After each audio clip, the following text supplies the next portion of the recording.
इस वीडियो में हम बात करेंगे हायरार्की ऑफ सेलियंस थ्योरी के बारे में। एक इंटरेस्टिंग सा इजी सा कंसेप्ट है, तो चलिए स्टार्ट करते हैं अपनी video. Hierarchy of salience theory is a concept within social psychology that helps explain how individuals prioritize and emphasize various aspects of their identity, roles, and characteristics in different social situations. What does it mean actually?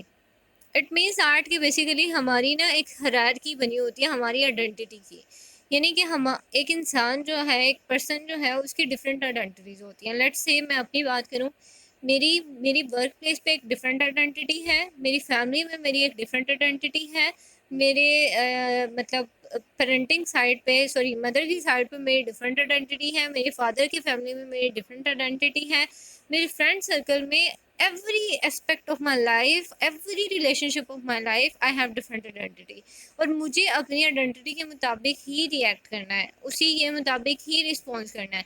Let's say कि अगर मैं अपनी work place की चीज़ें सारी discuss करना शुरू कर दूंगी अपने फ्रेंड्स के साथ, दे वुड बी बोर। ठीक है, उनको अजीब सा लगेगा, because they are not interested to know about my identity at my work place, why they would bother about it, right? तो बेसिकली क्या होगा कि whatever I'm speaking, I would speak according to my identity and according to my situation where I'm present, right?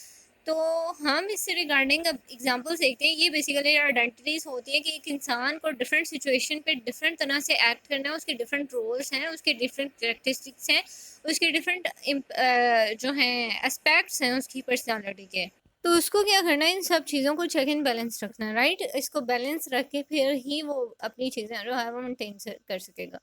Example हम देखेंगे, जैसे work identity है, consider a person whose occupation is a software engineer. ठीक है, अब let's say कि एक person है, उसका ऑक्यूपेशन क्या है, सॉफ्टवेयर इंजीनियरिंग। तो जब वो अपनी वर्क प्लेस पे होगा तो ऑब्वियसली उसकी आइडेंटिटी क्या होगी, सेलिएंट फीचर यही है ना कि that he is the software engineer. और वो अपनी उसी आइडेंटिटी के बारे में बात करेगा, वो अपनी टेक्निकल स्किल्स के बारे में बात करेगा, प्रॉब्लम सॉल्विंग एबिलिटीज़ के बारे में बात करेगा, अपने प्रोफेशनल अचीवमेंट्स के बारे में बात करेगा। Why? Because he is in that context and he had to behave like this. ठीक है, अगर वो इस तरह से नहीं कर रहा, लेट्स से कि वो किसी वर्क प्लेस पे है और वो सारी अपनी फैमिली को डिस्कस कर रहा है, वो अपनी वाइफ को डिस्कस कर रहा है, वो अपने बच्चों को डिस्कस कर रहा है, तो it wouldn't give the good impact of that person, right?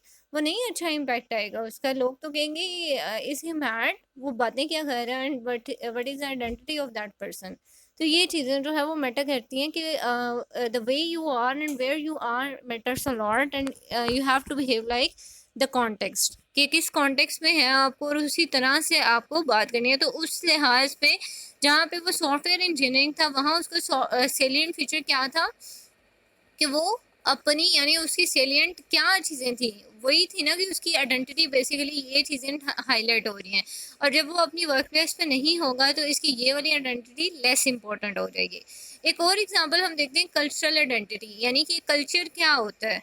Basically हर जगह का कल्चर डिफरेंट होता है। जैसे पाकिस्तान है तो उसका कल्चर डिफरेंट है, आप यूनाइटेड स्टेट जाएंगे वहाँ पे कल्चर डिफरेंट है, इंडिया जाएंगे वहाँ का कल्चर डिफरेंट है। तो हर सोसाइटी, हर कंट्री, हर जगह का कल्चर डिफरेंट होता है, उनके डिफरेंट नॉर्म्स होते हैं, डिफरेंट बिलीव्स होते हैं, डिफरेंट एथनिक आइडेंटिटी होती है।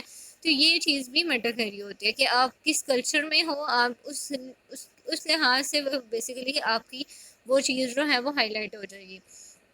पेरेंटल आइडेंटिटी की बात करें तो if you are the parent and you are the caregiver, तो आपका बेसिकली उस टाइम पे ये चीज़ जो है वो हाईलाइट हो रही होगी। आपकी डिसीजन मेकिंग, आप किस तरह से बच्चे की एजुकेशन, उसको एजुकेशन प्रोवाइड कर रहे हो, उसको हेल्थ प्रोवाइड कर रहे हो।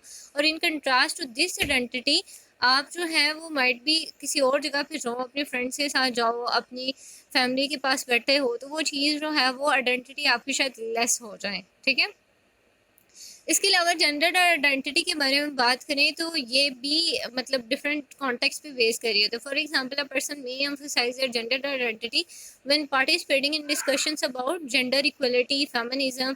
और ये होता है, मतलब आप किसी टॉप पर्सन से किसी फेमिनिज्म के बारे में बात कर रहे हो तो obviously you would highlight gender identity. अगर आप फेमिनिज्म, यानी आपकी डिस्कशन चल रही है फेमिनिज्म, जेंडर इक्वालिटी के बारे में, और आप अपनी पेरेंटल आइडेंटिटी ले आए हो कि मैं अपने बच्चों को इस तरह से नरिश करता हूँ, या मैंने अपने बच्चों को इस तरह से हेल्प प्रोवाइड की, तो वो चीज़ बिल्कुल ही मतलब लिंक नहीं बन रहा होगा उसका, और उस तरह से वो बिल्कुल भी मतलब यू कैन से कि वो सूटेबल नहीं लग रही होगी। तो ये चीज़ है कि आप जहाँ पे जो बात कर रहे हो वो बेसिकली आपकी आइडेंटिटी होती है और वो आपका सेलिएंट फीचर होता है। रिलीजियस आइडेंटिटी के बारे में बात करें तो आपका जो भी रिलीजन है, अगर आपकी डिस्कशन उसके बारे में हो रही है, आप कोई सेकुलर मीटिंग अटेंड कर रहे हो, कोई सेकुलर इवेंट अटेंड कर रहे हो, तो obviously you would highlight about your religious identity. ठीक है, तो ये बेसिकली होते हैं जी हायरार्की ऑफ सेलिएंट थ्योरी। एक इंटरेस्टिंग सा इजी सा कंसेप्ट था। इससे रिगार्डिंग आपको क्वेश्चन है, anything you want to share, you can share in comment section. So till now, goodbye and take care of yourself.